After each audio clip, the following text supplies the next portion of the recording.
تذكر يوما كنت تعانق دمعة الفكر تناجي الله في صبر وترجو رحمة تسري فعاش القلب إخلاصا.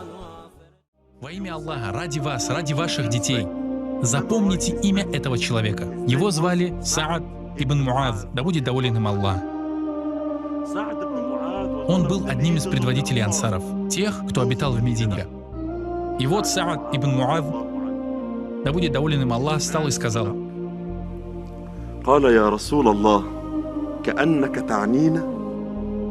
«О посланник Аллаха, ты все еще ждешь из-за ансаров? То есть ты не решаешься сражаться именно из-за нас?» Затем он произнес удивительные слова: «О посланник Аллаха, клянусь Аллахом, мы не скажем тебе так, как сказали сыны Израиля Мусе мир ему. Иди ты вместе с Господом сражайтесь, а мы подождем тебя здесь.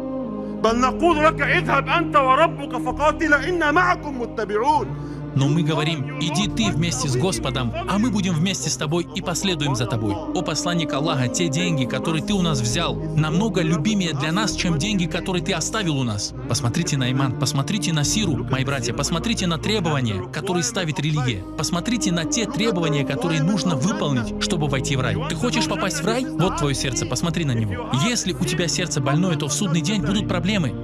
Его сердце чистое, он говорит правду. Он говорит посланнику Аллаха: клянусь Аллахом, деньги, которые я отдал на распространение религии, более любимы для меня, чем деньги, которые я храню для себя. О посланник Аллаха, если хочешь, прикажи нам сейчас, и мы пересечем с тобой Ар-Рубу-аль-Хали.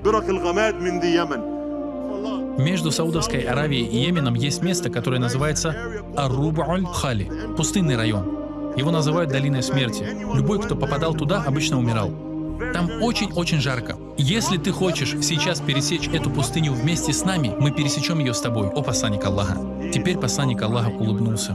Он сделал это впервые за все время этого совещания со сподвижниками. Да. Вот этого я ждал. Заявление Саада. Ансары готовы воевать, даже если это выходит за рамки присяги, за рамки их обязанностей. Почему? Потому что они хотели доказать Аллаху: этот человек, мои братья, Саад ибн Муаз, после этой ситуации и после того, как он проявил себя, он умер. Скоро мы расскажем об этом, иншаллах. Он умер в битве при Хандаке. Он был на тот момент в исламе всего лишь 7 лет. Многие из нас здесь в исламе больше лет, чем он. Он был мусульманином в течение 7 лет. Но когда он умер, трон Аллаха сотрясся. Сотрясся из-за смерти Саада. Это приводится в достоверном хадисе. Джибриль, мир ему, явился к Мухаммаду и сказал: «О Мухаммад, кто из твоей уммы умер сегодня?» Трон Аллаха затрясся из-за его смерти. Посланник Аллаха, да благословит его Аллах и приветствует, сразу ответил: возможно, это Саад ибн Муаз. Я застал его раненым после битвы при Хандаке. 7 лет в исламе, а трон Аллаха затрясся из-за его смерти. Как вы думаете, из-за нашей смерти что-нибудь затрясется? Как вы думаете, что-то или кто-то из скрытого мира содрогнется из-за нашей смерти? Мои братья, 7 лет жертвования на пути Аллаха, и посмотрите, чего он добился. Потому что те люди были искренними в поиске Аллаха. Итак, посланник Аллаха говорит: бисмилля, будем сражаться.